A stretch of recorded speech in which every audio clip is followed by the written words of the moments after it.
por los siglos de los siglos. Amén. Gloria a Dios, hermano. En el nombre del Padre, del Hijo y del Espíritu Santo. Amén. Gracias. Buenas noches, queridos hermanos. Qué alegría encontrarme con ustedes, hermanos de la Renovación Carismática Católica de la Diócesis de Chosica. Quiero agradecer a mi hermana Giovanna Morán por esta amable invitación para compartir con ustedes esta enseñanza, y quiero también animarlos a todos ustedes a que perseveren en esta formación. Que Jesús les bendiga. Esta noche quiero compartir con ustedes un tema que está titulado ¿A quién llamar para el servicio? ¿A quién llamar a servir? Y voy a tocar algunos elementos previos y posteriormente vamos a llevarlo a la palabra de Dios. Lo primero que tendríamos que entender es ¿quién llama? Esa pregunta, ¿quién llama? Es Jesús. Es el Señor con un designio, con un directo de Dios que nos llama a través, obviamente, de nuestra comunidad, de nuestros hermanos, a través del movimiento al que participamos. Pero es Jesús el que llama. Esto no podemos perderlo de vista. Una segunda idea vamos a ir desarrollando es ¿a quiénes llama? ¿A quiénes llama Jesús? Y a quien llama son a personas concretas en un tiempo concreto, en una circunstancia concreta y específica. Y una tercera pregunta que tendríamos que plantearnos, una pregunta que está compuesta de dos, pero deberíamos de plantear esto. ¿Por qué y para qué nos llama? Si es Jesús quien nos llama a nosotros, ¿por qué y para qué nos llama? Estas tres preguntas vamos a tratar de ir trabajándolas, ir desarrollándolas paso a paso. Si nos centramos, si nos enfocamos en el servicio que tenemos que dar específicamente como integrantes, como miembros del movimiento de la Renovación Carismática Católica, pero que también puede ser válido para cualquier servicio eclesial, tendríamos que ver algunos puntos. Yo quiero ir desarrollando 6 ideas, fuerza, que les pueden ayudar a ustedes. ¿A quién llamar al servicio? Tiene que ser una persona de oración, porque definitivamente alguien que no está conectado su corazón a Dios, si no tenemos esa comunión con el Señor, no vamos a poder dar un servicio tal como Él quiere. Y recordar esto que es tan esencial, pero es importante decirlo, oramos no para lograr nuestros objetivos, oramos no para alcanzar lo que nosotros queremos, anhelamos, deseamos. Más bien oramos para descubrir la voluntad de Dios en nuestras vidas. Mi oración no es para que Dios haga lo que yo quiera, para que Dios haga lo que yo deseo, sino mi oración es para yo descubrir cuál es la voluntad de Dios para mi vida. Ese es el propósito de la oración. La oración no es para manipular a Dios y que Dios termine realizando lo que yo quiero. Más bien, y esta es la razón por la que muchas veces algunas oraciones no son respondidas inmediatamente, sino que demoran. Y esto es simplemente porque aún no hemos comprendido cuál es la voluntad de Dios para nuestra vida. Entonces, oramos, sí, para tener comunión con Dios, pero para descubrir cuál es la voluntad del Señor para mi vida, para mi servicio y para mis hermanos. Esto también es muy importante en personas que estamos llamadas a servir en lugares concretos, desde una responsabilidad, desde un cargo. Tenemos el deber de poder afinar el corazón, el espíritu, para descubrir qué quiere Dios para nuestra comunidad, para nuestro grupo, para nuestra zona, para nuestra diócesis, para nuestra patria. No es simplemente que yo voy haciendo lo que buenamente puedo o entiendo, sino que debo de descubrir cuál es la voluntad de Dios. Y esto es muy importante, queridos hermanos, muy importante, porque una persona que está integrándose a una comunidad, alguien que está iniciando su proceso, podemos entender y comprender y tener paciencia y tolerancia y mucha caridad con aquel que está iniciando un camino. Pero cuando alguien se presenta ante la posibilidad de asumir una responsabilidad, un cargo, el recibir una encomienda para servir a Dios en la Iglesia Católica por medio de nuestro movimiento que es la renovación carismática, debemos de estar muy claros qué quiere Dios para nuestra comunidad. Porque todo lo que vamos a construir, todo lo que vamos a impulsar, puede ser solamente nuestra carne o podemos ser traicionados por nuestros temores, por nuestros prejuicios. Y allí es donde Dios entra para que podamos todos hacer la voluntad de Dios. Lo segundo que tendríamos que decir, muy importante, es que a quién llamar, debemos de llamar a aquella persona que tiene formación. Y vamos a hablar de la formación de manera integral. Una formación, en este caso, estoy hablando a personas que queremos servir en la iglesia y que hablamos en nombre de la iglesia y hablamos en nombre del Señor, pero dentro del marco doctrinal de la iglesia. De allí, esta labor es delicada, es importante. Usted y yo tenemos el deber moral de formarnos doctrinalmente. Tenemos que conocer los fundamentos de nuestra fe católica. Debemos de saber, como decía San Pablo, debemos de saber dar razón de nuestra fe. Yo tengo que conocer los fundamentos de mi fe y tengo que responder y tener claro qué enseña la Iglesia Católica. El conocimiento bíblico es fundamental, es un pilar, pero acompañado del conocimiento bíblico, tengo que tener un conocimiento doctrinal del magisterio de la Iglesia. Debo de saber, por lo tanto, qué dice el Papa, qué dicen los documentos de la Iglesia más importantes o destacados. Estoy hablando a líderes, estoy hablando a personas que están formándose ante la posibilidad que Dios les pida recibir un encargo. Y debemos, por lo tanto, cuidar la sana doctrina, guardar el depósito de la fe, decía San Pablo.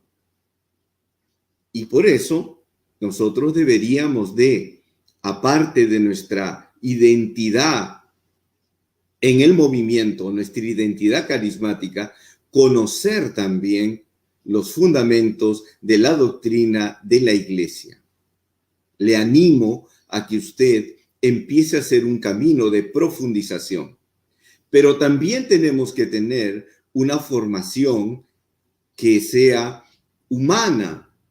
Es decir, si no hemos trabajado algunas áreas de nuestro corazón, no hemos trabajado algunas áreas de nuestra vida, la autoestima, por ejemplo, el hecho de valorarnos, de sabernos que somos hijos de Dios, herederos del reino, y que por lo tanto el Señor confía en nosotros una labor de guiar a otras personas. Me pongo en un escenario extremo.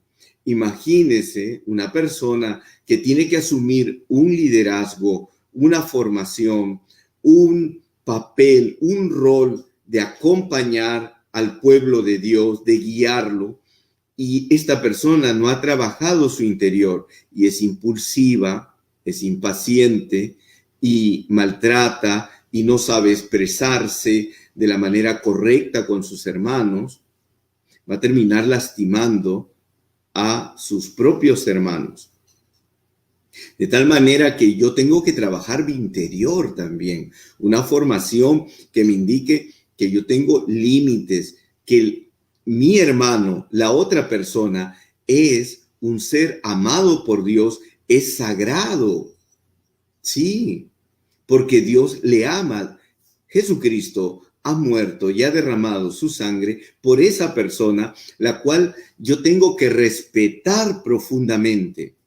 Y esto vale para decir, tengo que respetar a mis mayores, al adulto mayor, y si yo soy un joven que está en una comunidad, en un grupo, en el movimiento, y hay adultos mayores en mi grupo, en mi comunidad, debo de respetarlos y tratarlos como corresponde. Pero también, si yo soy el más antiguo en el movimiento y tengo varios pergaminos y he tenido varios cargos y tengo actualmente un cargo, tengo el deber de respetar, de cuidar al menor de todos mis hermanos, al que recién ha llegado, al que aún está en un camino, en un proceso inicial de conversión, al igual que tú y yo.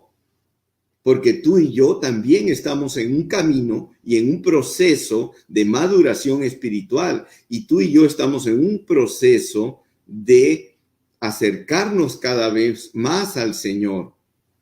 Entonces, tanto los que son jóvenes o recién ingresan al movimiento deben de respetar a sus hermanos mayores en edad y en antigüedad.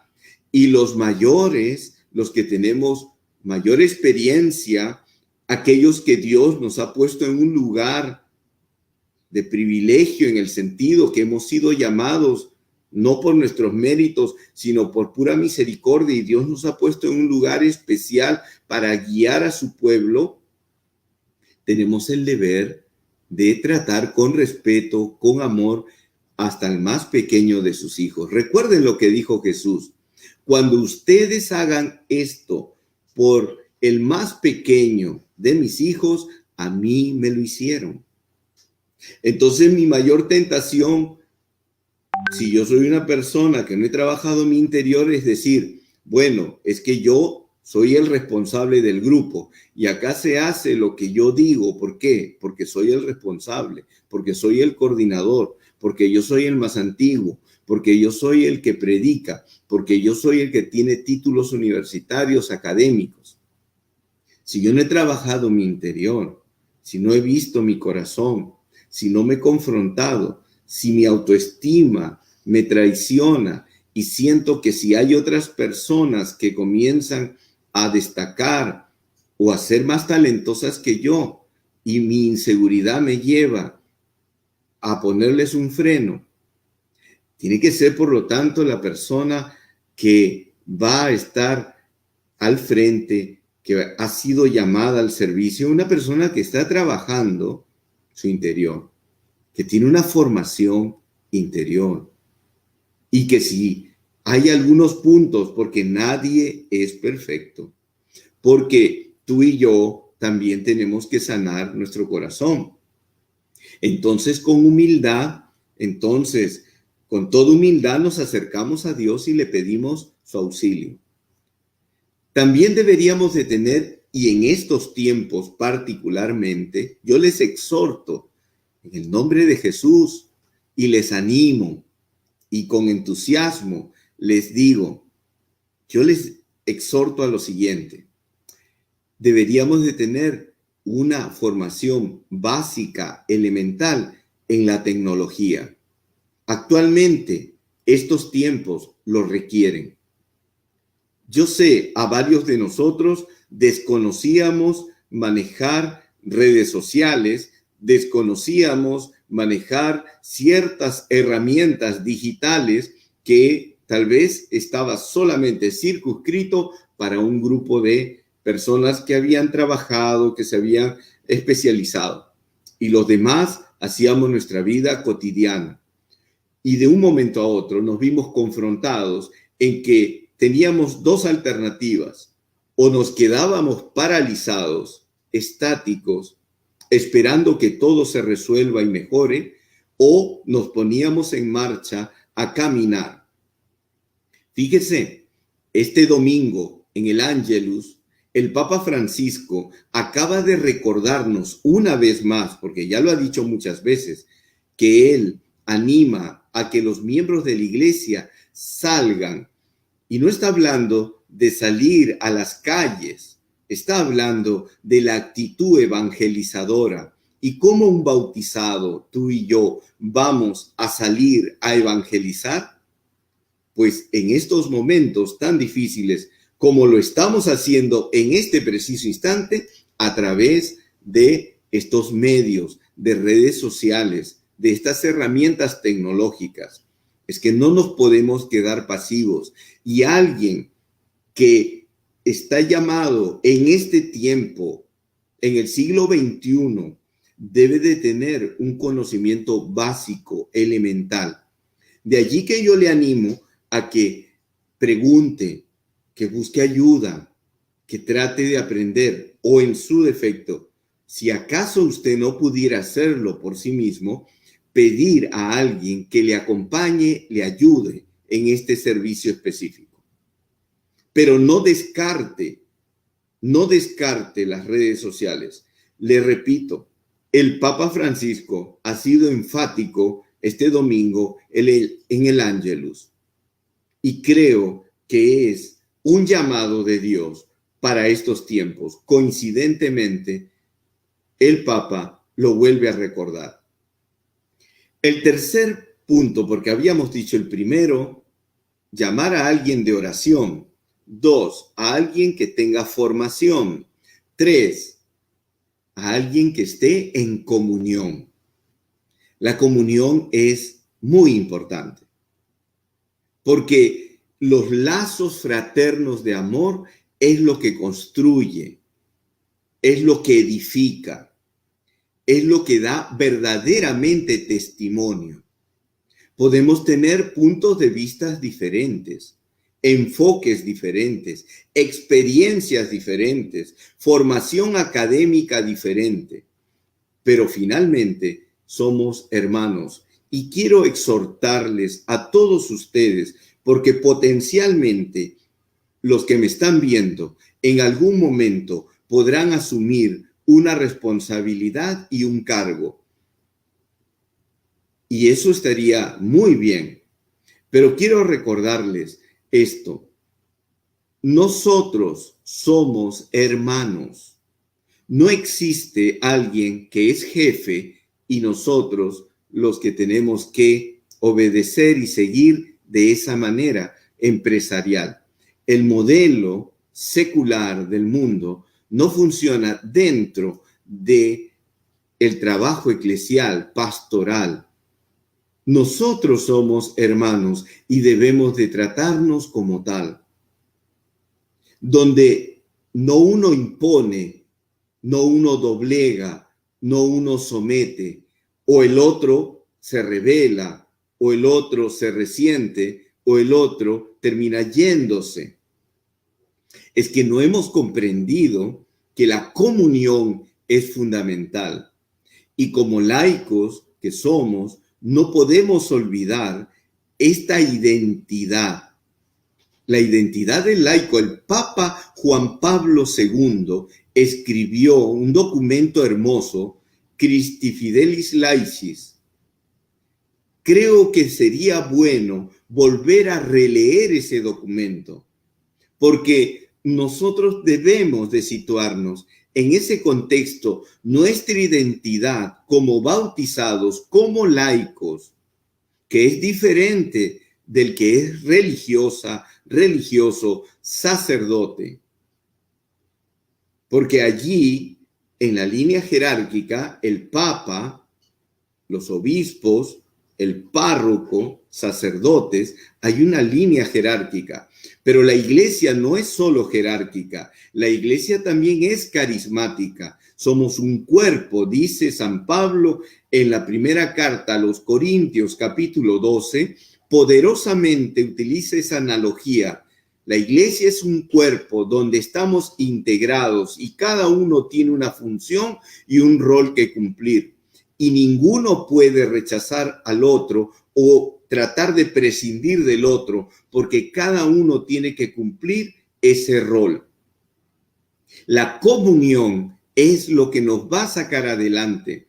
Las comunidades podrían tener muchas cosas, podrían tener una tecnología avanzada, podría tener líderes que tienen muchos estudios, pero si no hay comunión, y ese llamado no es solamente a aquellos que son miembros de un grupo de oración como participantes, ese es el deber, ese es el llamado primero, que aquellos que tienen la responsabilidad temporal de asumir un cargo. Son ellos los primeros que tienen que promover la comunión entre sus hermanos. Comunión con el Papa, comunión con los obispos. En el caso de ustedes, con su obispo, una comunión total. Y en cada grupo de oración, comunión con sus párrocos. Fíjese qué gran tentación podría ser aislarnos como movimiento. Y aquí yo quiero también advertir, ponga atención, tal vez podríamos correr el riesgo que nuestro grupo se aísle de tal manera y diga, nosotros solo somos acá los únicos que conocemos el Espíritu Santo, nosotros sí sentimos a Dios, nosotros sí conocemos a un Cristo vivo y los demás movimientos o grupos de mi parroquia no conocen a Dios. Eso es orgullo espiritual. Eso es soberbia. Aquí estoy hablando en casa. Estoy hablando a mis hermanos de la Renovación Carismática Católica. Aquí estoy hablando a personas que van a asumir una responsabilidad. Potencialmente, usted podría asumirla. Y tengo el deber de decirlo, porque en otros tiempos, nosotros como movimiento hemos caído en esa tentación y nos hemos cerrado. ¿Cuál era la reacción de muchos párrocos? La Renovación Carismática tiene un comportamiento sectario. No se integra a la parroquia, no se integra a los demás movimientos. Parece que ellos sienten que son especiales y diferentes y mejores. Orgullo espiritual. Y eso, queridos amigos, queridos hermanos, ha sucedido. No es que me lo estoy imaginando o estoy haciendo una hipótesis. Son hechos reales que han acontecido. Y si eso ya sucedió en el pasado, en estos tiempos no podemos repetir eso. Debemos de avanzar de la mano con el magisterio de la iglesia, con lo que enseñan los documentos de la iglesia. De allí, lo que le decía anteriormente, la formación. Comunión. Comunión entre hermanos. Ahora, ¿en qué familia no hay dificultad? ¿En qué grupo no hay dificultad? Allí es donde nosotros tenemos que trabajar el perdón. Otro elemento que podríamos ver es fe. Ahora vamos a hablar a quién llamar, a un hombre, a una mujer de fe. Dios no solamente puede, Dios quiere hacer maravillas. Hay que ver más allá de nuestros límites. más allá de nuestras fronteras. Dios quiere hacer cosas poderosas y se va a valer de nosotros y necesita que realmente estemos convencidos que Dios no solamente puede, quiere actuar en nosotros débiles. Somos vasijas de barro, frágiles, pero Dios nos quiere usar. Esa es la buena noticia. Sin embargo, a veces estamos más pendientes de nosotros y de lo que nos falta.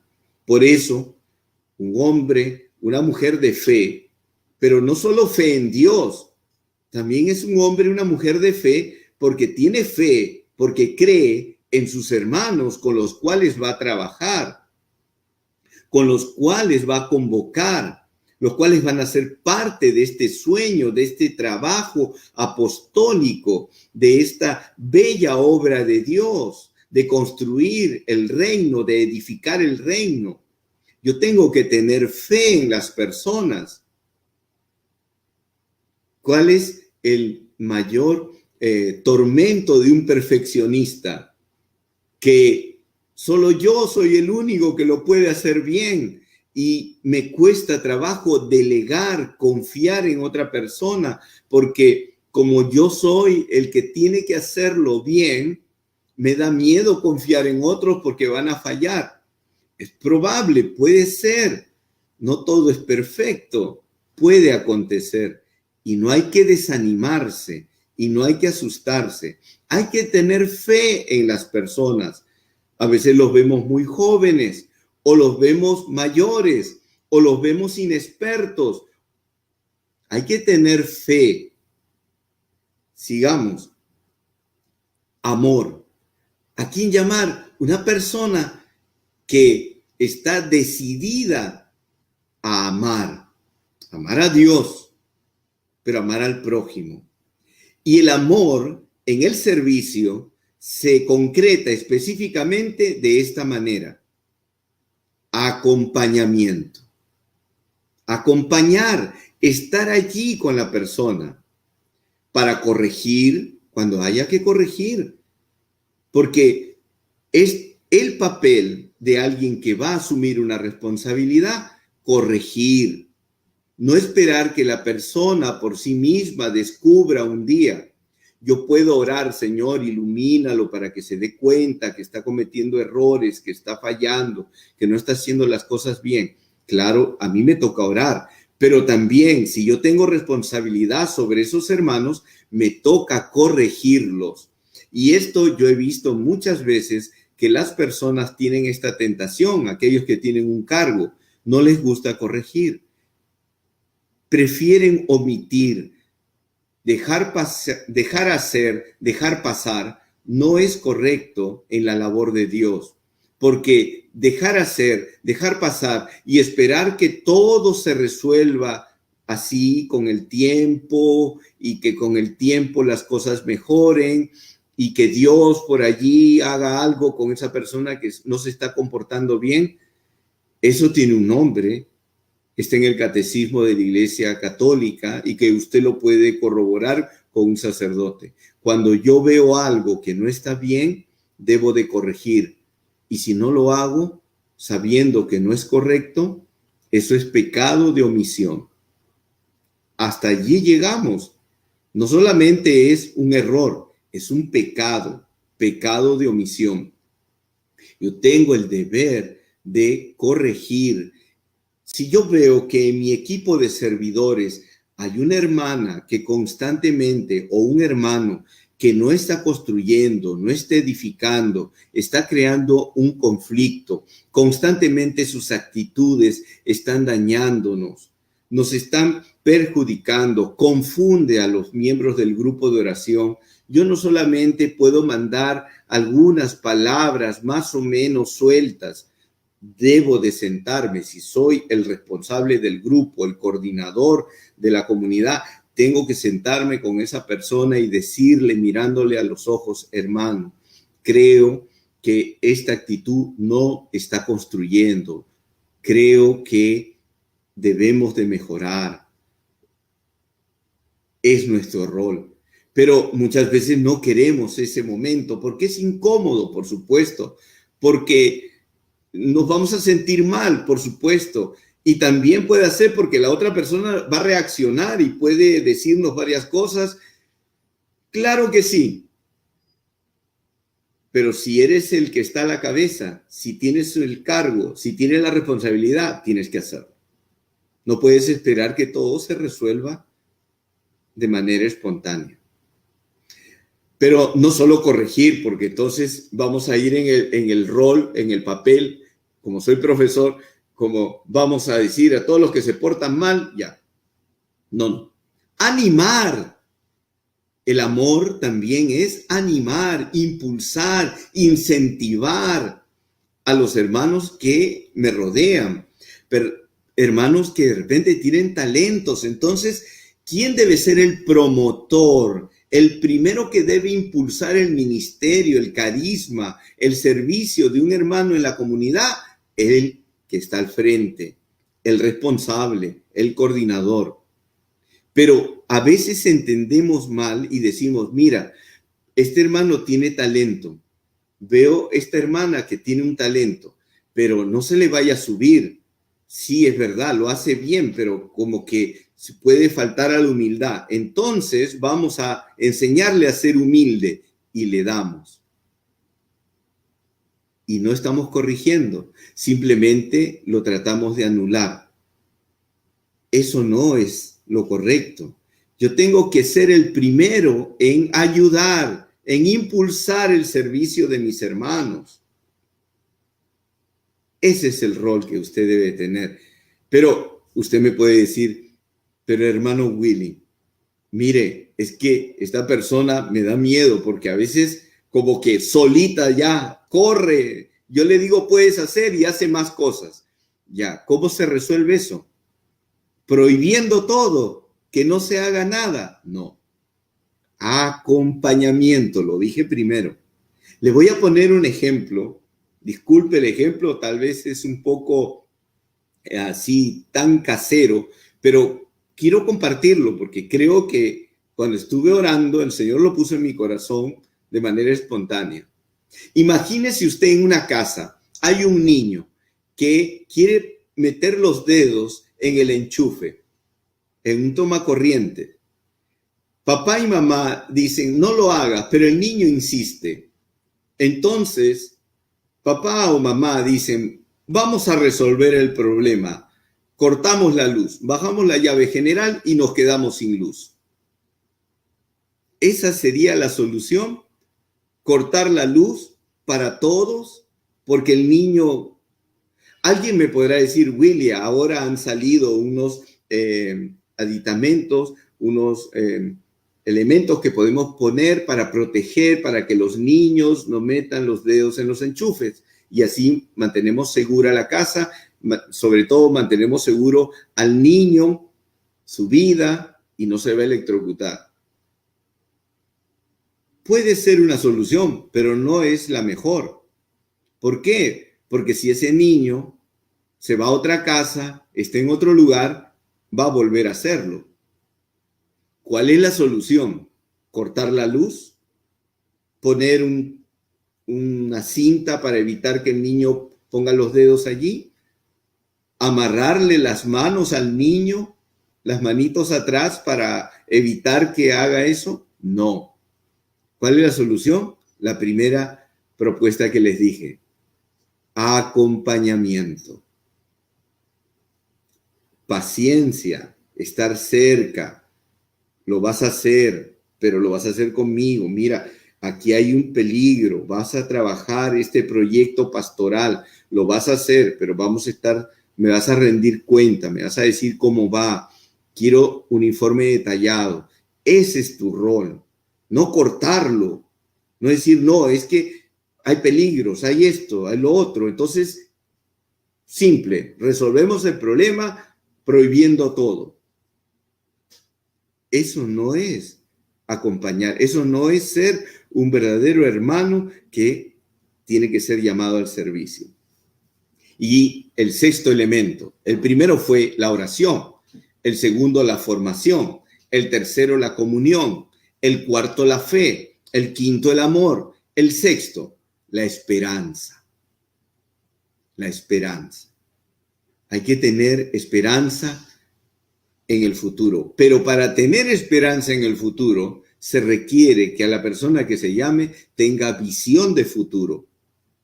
Si su visión es demasiado inmediata, solamente ve ahora, el aquí, pero no se proyecta, no se prepara. ¿Verdad? Muchos de nosotros teníamos una forma de trabajar pastoralmente y hace unos meses atrás cambió todo. El mundo cambió.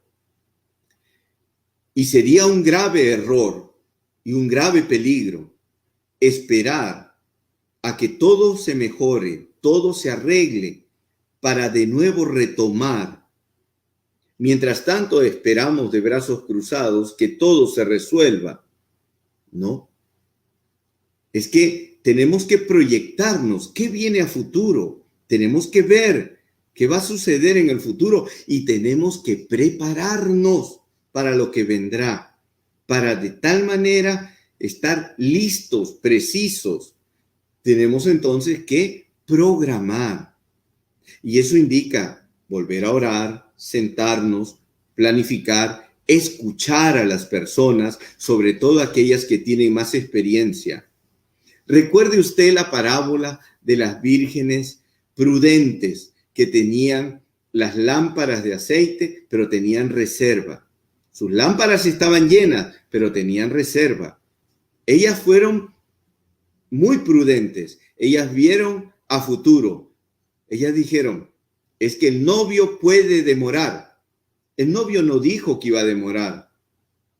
Demoró simplemente, pero ellas se proyectaron. Dijo, tenemos las lámparas llenas, eso está bien, pero tenían más aceite. Y las otras que no fueron previsoras tenían sus lámparas llenas, cuidado.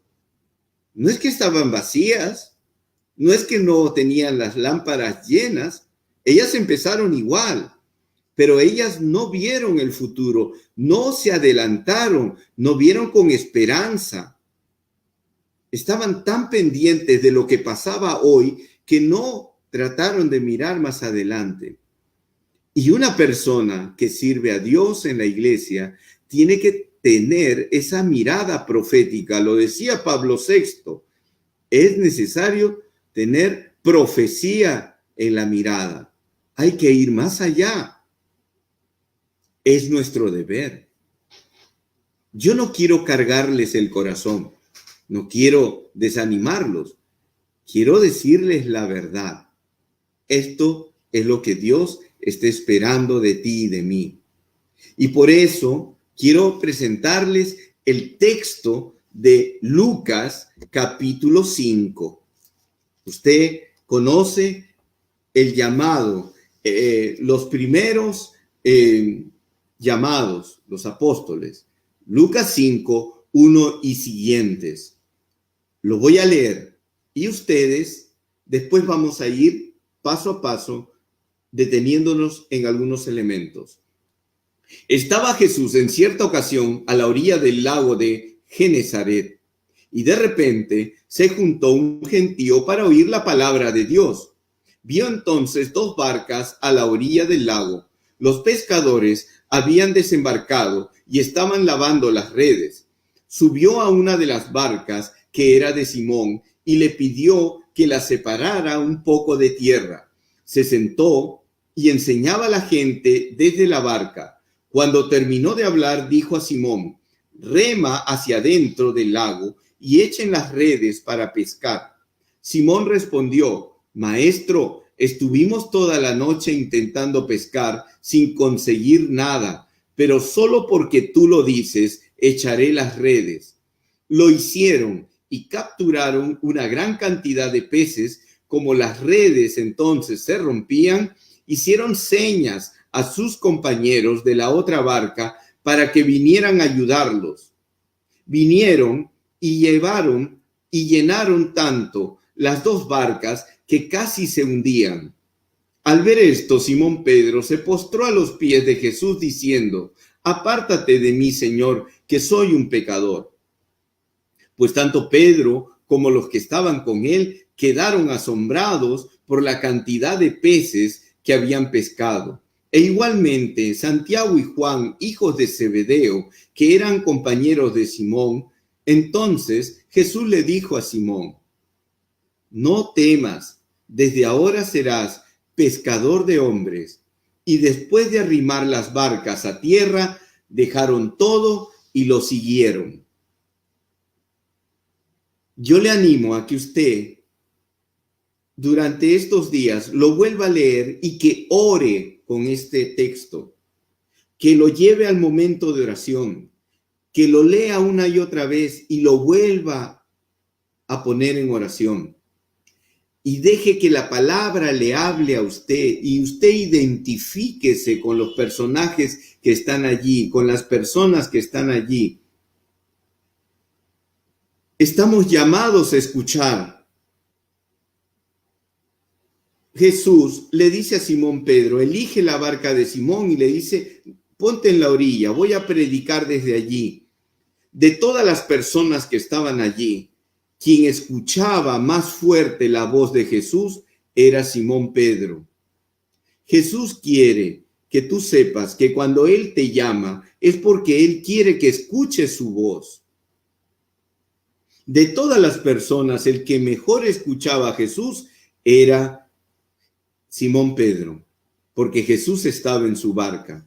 Si Jesús está en tu barca, en tu corazón, tú tienes que escuchar la voz de Dios, más que todos los demás. Jesús te llama. ¿Por qué eligió una barca y no otra? Porque Él así lo ha querido. Es Él el que llama. ¿Por qué lo hace? Porque Él es libre de elegir y generalmente elige a los más débiles. Elige a aquellos que de repente no calificaríamos en otros lugares. Porque Él es así, generoso. Él es bueno. Y ese es el ejemplo que nos da Jesús, de poder acoger a todos, de no descartar a nadie, que todos están llamados. Todos somos una familia, hermanos. Luego Jesús le dice: bueno, quiero que vayas a aguas profundas, que vayas más allá de tus límites, de tus comodidades. Dios llama a aquellos que son capaces de ir más allá de sus propias necesidades. Hermanos queridos, qué tremendo, ¿no? Tenemos que ir más allá de nuestra comodidad. Cómodamente instalados, no vamos a poder servir a Dios como Él quiere. Si yo me quedo instalado ahora como estoy y no avanzo por amor al reino, por obediencia a Jesús, no estoy siendo fiel a Dios. No basta que yo me quede a orar en mi casa. Es que tengo que ponerme en movimiento. Tengo que salir, como dice el Papa. Tengo que ayudar a mis hermanos. ¿Saben lo que el Señor me dijo? Para nosotros, para los miembros de la renovación, misericordia, tengan misericordia de mi pueblo. Hermanos queridos, allá afuera hay mucha gente que sufre, hay mucha gente que está pasándola muy mal económicamente, otros han perdido familia, otros están enfermos, otros se sienten deprimidos, están solos y no conocen a Dios. Incluso algunos están resentidos con Dios. Algunos culpan a Dios de todo esto. Algunos piensan que esto es un castigo. Y tú y yo conocemos la palabra del Señor. Tú y yo sabemos que aquí está la respuesta. Tú y yo conocemos el amor de Jesús y no podemos guardarnos el amor de Jesús. Tenemos que llevarlo a ellos. El Señor está esperándote a ti y a mí que vayamos a aguas profundas. ¿Nos da miedo? Claro, porque son aguas desconocidas. Son aguas que nosotros no conocemos. Incluso corremos peligro, claro que sí. En el camino podemos confundirnos, atolondrarnos, podremos llenarnos de orgullo viendo nuestras transmisiones. Seguramente es una posibilidad, pero el Señor nos necesita allí, en aguas profundas, donde el pueblo de Dios, donde la gente está ahogándose en su dolor, en sus lágrimas, en su sufrimiento. Y tú y yo tenemos una palabra para ellos. Y tú y yo podemos hacer algo, debemos hacer algo. Jesús nos necesita en aguas profundas. Es un reto, pero de la mano de Dios, con la fuerza del Espíritu. Ánimo, hermana, ánimo, hermano.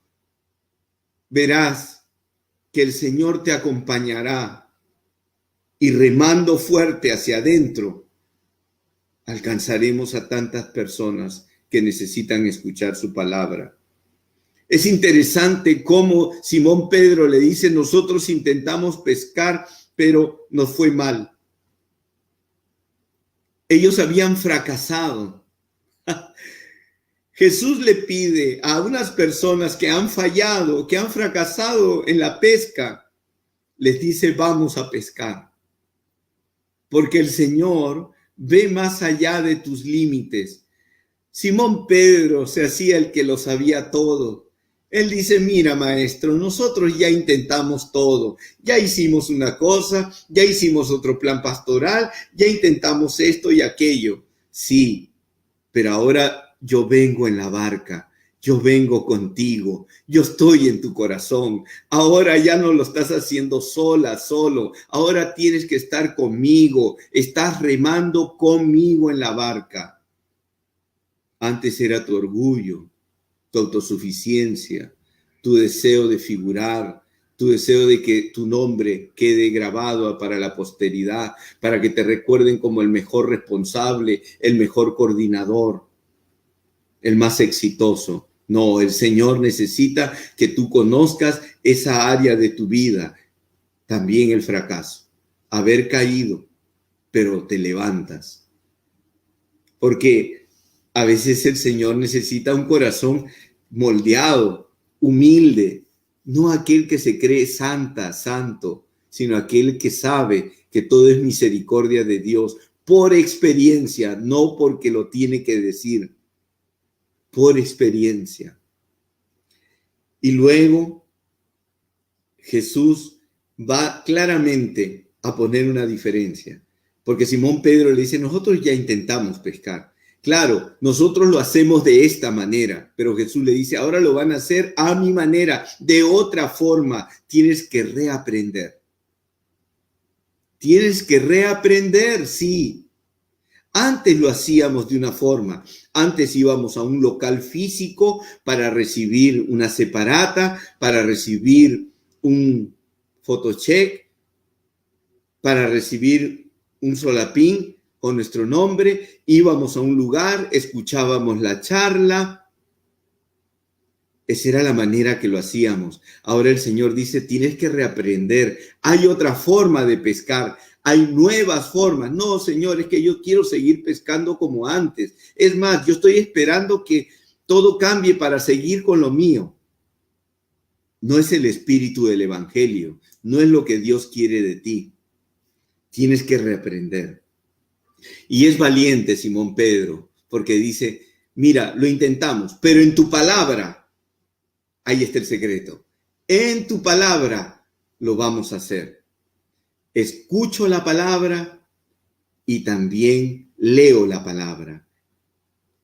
Interiorizo la palabra y ejecuto la palabra. En tu palabra, el poder de la palabra de Dios que es creador. La palabra del Señor nos libera. La palabra del Señor nos confronta. Es tiempo también de leer la palabra de Dios y de estudiar la palabra de Dios. Es tiempo muy bueno de profundizar, de meditar, pero sobre todo de poner en acción la palabra de Dios. ¿Con quiénes? Primero en casa, primero en casa. Luego ven que empiezan a pescar y hay muchos peces y llenan la embarcación de Simón Pedro y se comienza a hundir. Ahora sí están en un problema, pero habían más peces. Podían seguir pescando, pero su embarcación se estaba hundiendo. Dice el texto bíblico que llamaron a otros para que le ayudaran. Hermano, ¿a quién llamar? A alguien que es consciente que no lo sabe todo, que no lo puede todo. Tú puedes ser el responsable de tu grupo, puedes ser el coordinador de tu grupo, puedes ser el servidor más antiguo de tu grupo, pero primero, no lo sabes todo. Y segundo, no lo puedes hacer todo. No lo debes de hacer todo. Tienes que pedir ayuda. Ay, pero yo soy el responsable. ¿Cómo voy a pedirle ayuda al hermano que es del grupo, pero que no es ni siquiera servidor? Pero él conoce de este tema. Pide ayuda. Tienes que pedir auxilio, tienes que pedir ayuda. Creo que ese es un acto de humildad que va a agradarle al Señor más que muchas de las cosas que quieres hacer por Él. Es decir, mi hija, mi hijo es humilde y ha ido y ha pedido ayuda. Y dice, mira, yo soy el más antiguo de todo el grupo y tengo ahora la responsabilidad. Pero, ¿sabes? Yo no sé cómo se hace esto. ¡Qué hermoso! ¡Qué bello! Alguien que diga, no sé hacerlo. ¿Me ayudas? Jesús sonríe. Jesús está feliz. Yo me imagino Jesús en la barca y Simón Pedro llamando a los hijos de Zebedeo, a Juan y a Santiago, a Juan y a Santiago llamándolos. Yo lo veo a Jesús sonriendo en la barca. Dice, bien, Simón Pedro, bien, porque Simón Pedro pudo haber tenido la tentación. Vamos a la orilla, regresamos, tiramos las redes cuantas veces sea necesario. No. Era el momento, era la oportunidad. Llamaron. Y Jesús estaba sonriendo. No lo dice el Evangelio, pero yo estoy seguro que sí. Jesús se deleitaba viendo, bien, Simón, por eso te voy a elegir. Por eso vas a ser el primer papa. Precisamente por eso tienes muchos defectos, muchas debilidades, pero te llamo por eso, porque tú sí sabes que para hacer mi obra hay que llamar a otros a pedir ayuda.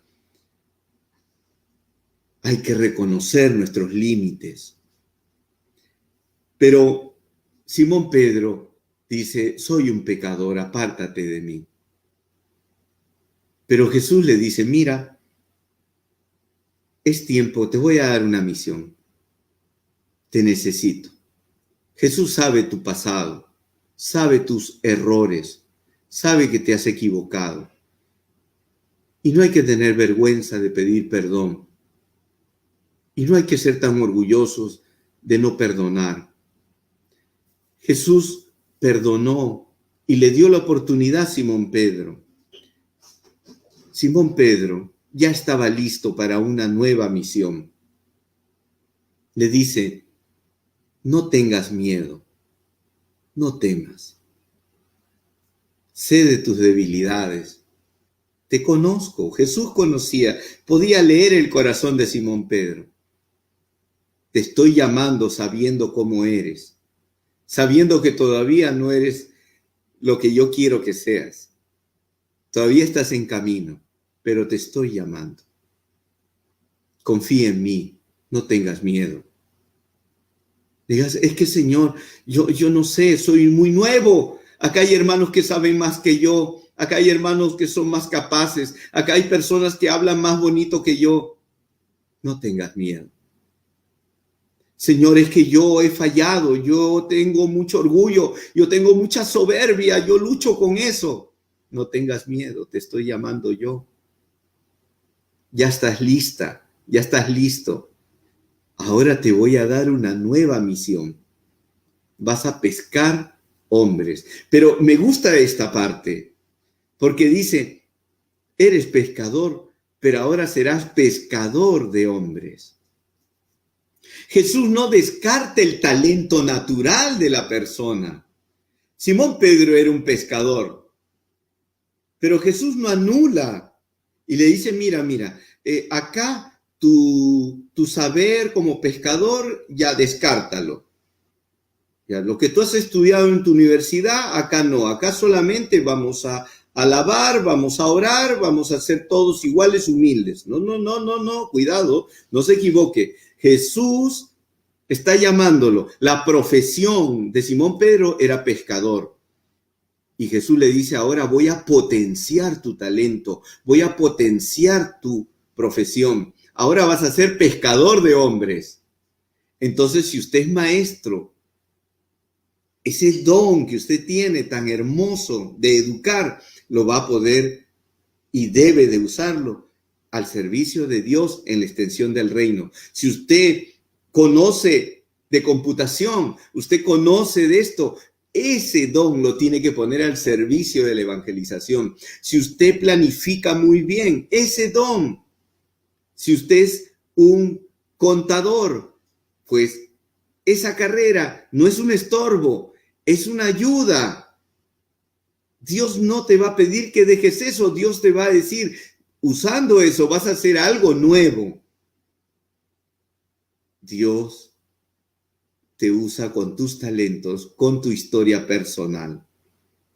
Y finalmente, queridos hermanos, dice la palabra que ni bien tocó la embarcación la orilla, dejándolo todo, le siguieron. Dejándolo todo. Creo que esa es la parte más difícil. Bajarse de la barca, de los éxitos, bajarse de la emoción de la evangelización, bajarse de las redes llenas de peces y dejar todo, incluso posibilidades de lograr tantas cosas buenas y seguir a Jesús. Allí es donde tenemos que llegar. Allí es donde Dios nos necesita, siguiendo a Jesús, siguiendo al Maestro, siguiendo a Jesús que nos llama cada día, en cada momento. Quiero orar contigo un momento, un instante, y pedirle a Jesús que obre en nosotros un milagro una vez más. Señor, te doy gracias por lo que tú estás haciendo en el corazón de cada uno de nosotros. Te imploro y te suplico que tu palabra anide en nuestro corazón. Llámanos, Señor, como llamaste a Simón Pedro. Gracias por subirte a nuestra barca. Gracias por hablarnos tan cerca. Gracias por retarnos, por sacarnos de nuestra comodidad. No queremos pescar en la orilla, queremos ir a aguas profundas. Sí, Señor, tenemos miedo, tenemos temor, tenemos inseguridad, pero tú vienes en esa barca, tú vienes con nosotros. Y si tú vienes, yo voy a remar, voy a ir más adentro. Y en tu palabra, y con tu fuerza, con la fuerza de tu espíritu, yo voy a tirar las redes, y voy a trabajar para ti, y voy a obrar para ti, y voy a ser lo suficientemente humilde para pedir ayuda a mis hermanos. No voy a ser autosuficiente. Señor, perdóname, porque a veces me he sentido tentado a que solo yo hacerlo, porque en el fondo tal vez yo quiero ser reconocido. Hoy, Señor, quiero abrir mi corazón y sumar a tu obra a más personas, convocarlas, llamarlas, pedirles ayuda. Quiero pedirte, Señor, que tú hoy perdones mis pecados. Soy un pecador y realmente no debería de estar sirviendo. Pero en tu infinita misericordia, tú, Señor, me das una oportunidad. ¿Y sabes qué, Señor? Sana mi corazón, sana mi autoestima herida, sana esa parte de mi corazón, la culpa que yo tengo, el sentirme culpable de haberte fallado en otras oportunidades. Aquí estoy, Señor, con lo que yo aprendí, con lo que yo estudié, con la carrera que yo tengo, con la experiencia que yo tengo.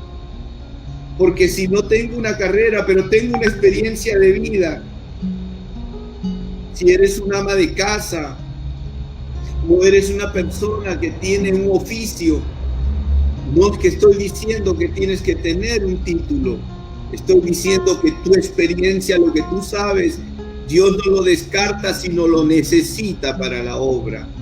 Ponla ahora a los pies de Jesús. Pero recuerda esto, no te quedes con el éxito, no te quedes con las cosas buenas que has logrado. Recuerda que al tocar la barca a la orilla, dejándolo todo, incluso la posibilidad de tu buen nombre, la posibilidad de destacar, la posibilidad de resaltar, yo te digo, hermana, hermano, ve y síguelo. Eso es lo único que importa. Sigue al Maestro, sigue a Jesús.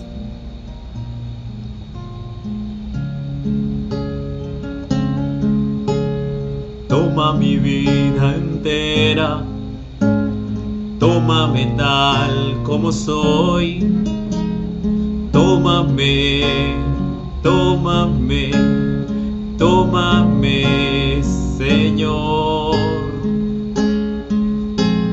Toma mi vida entera, tómame tal como soy, tómame, tómame, tómame, Señor. Que no haya nada dentro de mí que no sea tuyo, mi Señor Jesús. No me devuelvas nada de lo que te entrego.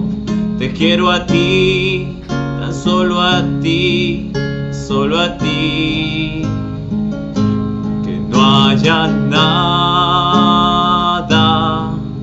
dentro de mí que no sea tuyo, mi Señor Jesús.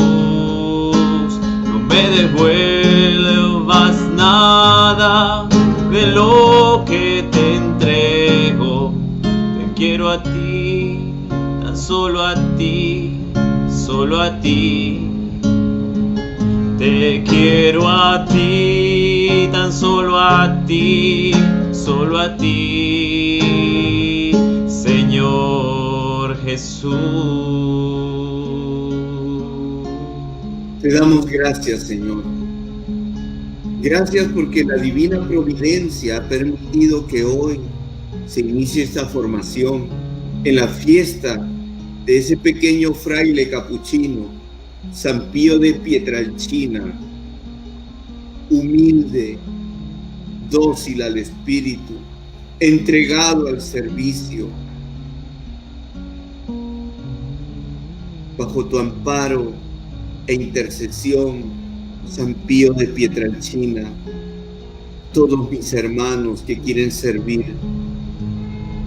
El Padre Pío tenía las llagas en sus manos, en su corazón, en sus pies.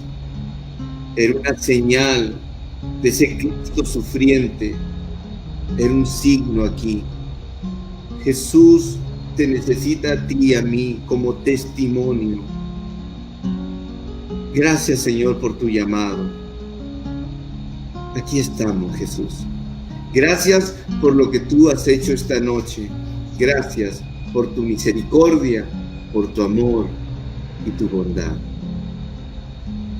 Alabado sea el Señor. Gloria a Dios. Gloria a ti, Señor. Y bajo el amparo de la Santísima Virgen María, que nos reciba, que nos acoja y que nos cuide bajo su intercesión. Amén. Amén. Amén. Amén. Amén, hermanos queridos.